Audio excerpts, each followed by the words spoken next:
ఓం నమో భగవతే వాసుదేవాయ. ఓం నమో భగవతే వాసుదేవాయ. ఓం నమో భగవతే వాసుదేవాయ. శ్రీమద్భాగవత మహాపురాణము పంచమ స్కంధము 13వ అధ్యాయము. సంసారారణ్య వర్ణనము. రహూగణుని సంశయము తొలగుట.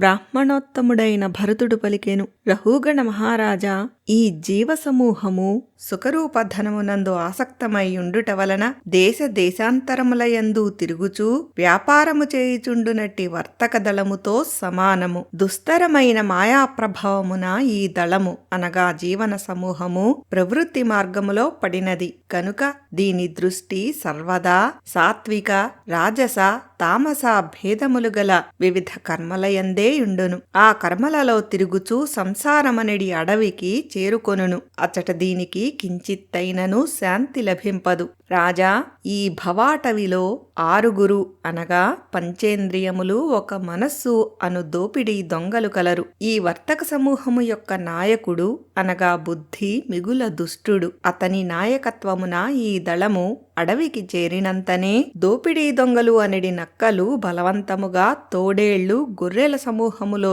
దూరి వాటిని అటునిటులాగినట్లు ఏమరపాటుననున్న ఈ వ్యాపారులను దోచుకొనును. ఈ భవారణ్యము పెక్కులతలతోనూ గడ్డి పొదలతోనూ దుర్గమముగా ఉండును. అందులో అడవి ఈగల వలన, దోమల వలన బాధ పెరిగి వీరికి శాంతియుండదు. అచట వీరికి ఎప్పుడైనను గంధర్వ నగరము కనపడును. అప్పుడప్పుడు మిలమిల మెరయుచుండెడి చంచలమైన దృష్టులు గల కొరవి దయ్యములు కనపడుచుండును. ఈ వర్తక సముదాయము ఆ వనమునందు గల నివాస స్థానము, నీరు, ధనము మొదలగు వాటియందు ఆసక్తమై అటునటు పరుగులు తీయుచుండును. ఎప్పుడైనను సుడిగాలులు దిక్కులను దుమ్ములతో కప్పివేయగా ఆ దుమ్ము ఈ దళములోని వారి కనులను కూడా కప్పివేయుటచే వీరికి దిక్కుతోచని స్థితి ఏర్పడును. ఎప్పుడైనను ఈ దళము వారికి కంటికి కనపడని జుయ్యుమనడు ఈలపురుగుల రొదలచే చెవులకు బాధ ఏర్పడును. అప్పుడప్పుడు గ్రుడ్లగూబల కూతలచే వీరి చిత్తములు వ్యధలకు గురియగును. మిగుల ఆకలి బాధ ఏర్పడినప్పుడు వీరు విషవృక్షములను ఆశ్రయింతురు. దాహమునకు గురి అయినప్పుడు వీరు ఎండమావల వైపు పరిగెత్తుదురు. ఈ దళమువారు ఒక్కొక్కప్పుడు నీరులేని నదుల వైపు వెళ్ళుచుందురు. ఒక్కొక్కప్పుడు అన్నము దొరకనిచో ఒకరిని మరి ఒకరు ఆహారముగా కోరుచుందురు. ఒక్కొక్క సమయమున వీరు కార్చిచ్చులో చిక్కుపడి అగ్నితప్తులగుదురు. వేరొక సమయమున యక్షుల వలన ప్రాణహాని ఏర్పడినప్పుడు వీరు ఖిన్నులగుదురు. వీరు తమ కంటెనూ బలమైన వారు తమ సంపదలను దోచుకొనినప్పుడు చేయునది లేక నిరాశతో శోక మోహములకు గురియగుదురు. అప్పుడప్పుడు గంధర్వనగరము ప్రవేశించి అనగా మిథ్యారూప సంపదలను పొంది క్షణకాలము తమ దుఃఖమును మరచి ఆనందింతురు. అప్పుడప్పుడు వీరు పర్వతముల మీదికి ఎక్కగోరి ముళ్ళు, చిన్న చిన్న రాళ్ళు కాళ్లకు గ్రుచ్చుకొనగా నిస్పృహకు లోనగుదురు. కుటుంబ భారము పెరిగినప్పుడు వీరు ఆకలి బాధకు తట్టుకొనలేక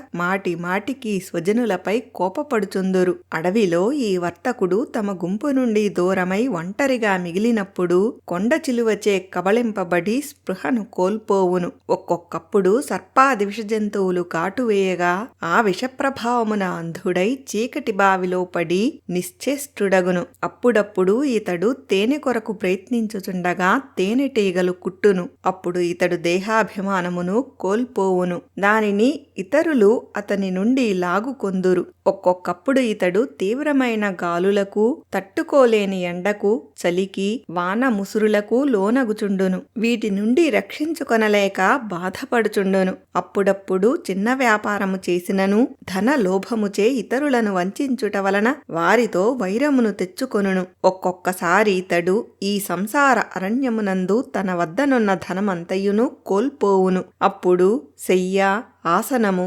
గృహము, వాహనము మున్నగునవి ఏవియును మిగులవు. అప్పుడు ఇతరులను యాచించును. యాచన వలన అతనికి కావలసిన వస్తువులు లభింపవు. అప్పుడు అతని దృష్టి పరాయివారి వస్తువులు ఆకర్షించును. అందుకుగాను అతడు ఇతరుల వలన అవమానముల పాలగును.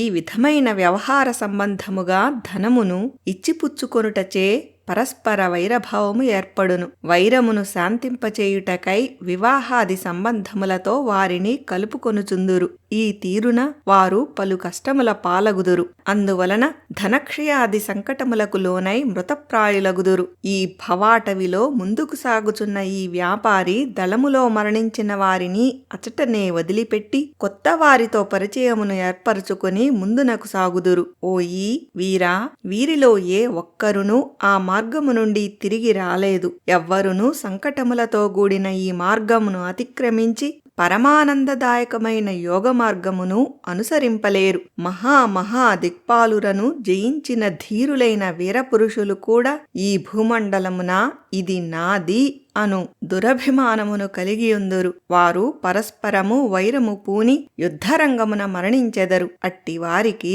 శ్రీమన్నారాయణుని పరమపదము లభింపదు. అది కేవలము ద్వేషభావము లేనట్టి అనగా రాగద్వేషాదులు లేని పరమహంసలకు మాత్రమే లభ్యమగును. ఈ సంసారారణ్యములో తిరుగుచుండు వర్తకుల గుంపు అప్పుడు లతలను కొమ్మలను ఆశ్రయించుచుండును. ఆ కొమ్మలను ఆశ్రయించియుండునట్టి వివిధములగు పక్షుల యొక్క మధుర కూజితములకు ఆకర్షితమై వాటి మోహములో పడిపోవుచుండును. అప్పుడప్పుడు సింహ సమూహాలకు భీతిల్లి కొంగలను, రాబందులను, గ్రద్దలను ఆశ్రయించును. ఈ దళము ఆ కొంగలు మొదలగు వాటి చేత మోసపోయి హంసల గుంపును చేరును. కాని ఆ హంసల సదాచారములు ఆ దళము వారికి నచ్చక వానరములతో జతకట్టును. ఆ వానర జాతి తమ స్వభావమును అనుసరించి వారు దాంపత్యములలో మునిగిపోవుదురు. వీరు విషయేంద్రియములను తృప్తిపరచు ప్రయత్నముతో పరస్పర ముఖములను చూచుకొనుచు తమ ఆయువు క్షీణించుచున్న విషయమునే మరచిపోవుదురు. వృక్షములపై క్రీడించునట్టి ఆ వర్తకుడు భార్యాపుత్రుల ఎడలగల ప్రేమ పాసములచే బంధింపబడును. విషయవాసనలు క్రమముగా వృద్ధి చెందుటచే వివిధములగు దురభ్యాసముల కారణముగా దైన్యస్థితికి లోనగును. కాని ఆ బంధము నుండి తప్పించుకొనజాలడు. ఒక్కొక్కప్పుడు ఏమరుపాటునకు లోనై ఒక పర్వత గుహలో పడిపోవును. అచటను ఏనుగులకు భయపడి ఒక లతను ఆశ్రయించి వేలాడుచుండును. శత్రుసూదన పిమ్మట ఏదో విధముగా ఈ ముప్పు నుండి తప్పించుకొని ఆ వర్తకుడు తిరిగి తమ గుంపులో చేరును. మాయా ప్రభావము వలన మనుష్యుడు ఒకసారి ఈ ధన వ్యామోహ మార్గమున పడినచో జీవితాంతము అందులోనే తిరుగుచూ తన పరమ పురుషార్థమును తెలిసికొనజాలడు. రహుగణ, నీవును ఈ మార్గమునందే సంచరించుచున్నావు కనుక ఇక ప్రజలను దండించు కార్యమును వీడి సమస్త ప్రాణుల యెడ సుహృద్భావమును పెంచుకొనుము. విషయభోగముల యెడ అనాసక్తుడవై భగవత్సేవయందు నిమగ్నుడవు కమ్ము.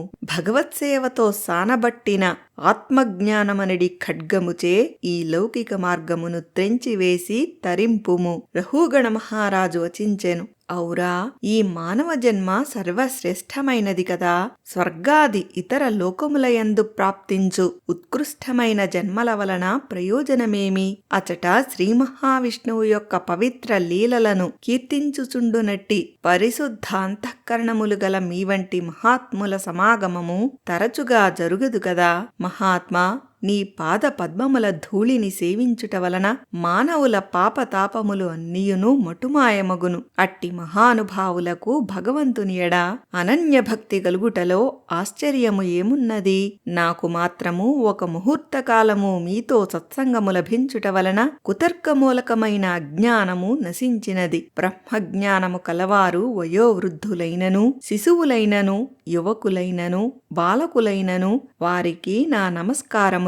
బ్రహ్మజ్ఞానులైన బ్రాహ్మణులు అవధూత వేషమున ఈ భూతలమునందు సంచరించుచుందురు. వారి వలన ధనగర్వితులైన మా వంటి రాజులకు శుభములు కలుగుగాక. శ్రీశుకుడు వచించెను. పరీక్షిన్ మహారాజా, పరమ ప్రభావశీలియు బ్రహ్మర్షియగు భరతుడు తనను అవమానించిన సింధుదేశాధిపతి అయిన రహుగణునికి మిక్కిలి కరుణతో ఆత్మతత్వమును ఉపదేశించెను. రహుగణుడు భక్తి శ్రద్ధలతో ఆయన పాదములకు నమస్కరించెను. అలలు శాంతించిన జలముతో పరిపూర్ణమై ప్రశాంతముగా నుండు సముద్రము వలె ఆత్మానందముతో నిండియున్న భరతుని చిత్తము, ఇంద్రియములు ప్రశాంతములైయుండెను. అనంతరము ఈ విధముగా అతడు ఈ భూతలమున సంచరింపసాగెను. రాజా, భరతుని ఉపదేశ ఫలితముగా రహుగణుడు పరమాత్మ తత్వజ్ఞానమును పొందుట వలన అతని అతనిలోని దేహాత్మభావము నశించెను. భగవంతుని ఆశ్రయించిన అనన్య భక్తులను శరణుజొచ్చిన వారి చెంత అవిద్య ఎంతమాత్రమూ నిలిచియుండదు. ఇది ఏ మహాపురుషుల సాంగత్య ప్రభావము సుమా. పరీక్షిణ్ మహారాజు పలికెను, భాగవతోత్తమా, నీవు గొప్ప విద్వాంసుడవు. జీవుల యొక్క సంసార రూప మార్గమును పరోక్షముగా వర్ణించితివి. అది వివేకవంతుల బుద్ధికి మాత్రమే బోధపడును. అది సామాన్యులకు సులభముగా అర్థము కాదు. కావున ఈ విషయమునే దయతో మరింత స్పష్టముగా వివరింపుము. ఇది శ్రీమద్భాగవత మహాపురాణమునందలి పంచమ స్కంధమునందు 13వ అధ్యాయము. ఓం నమో భగవతే వాసుదేవాయ. ఓం నమో భగవతే వాసుదేవాయ. ఓం నమో భగవతే వాసుదేవాయ. స్వస్తి.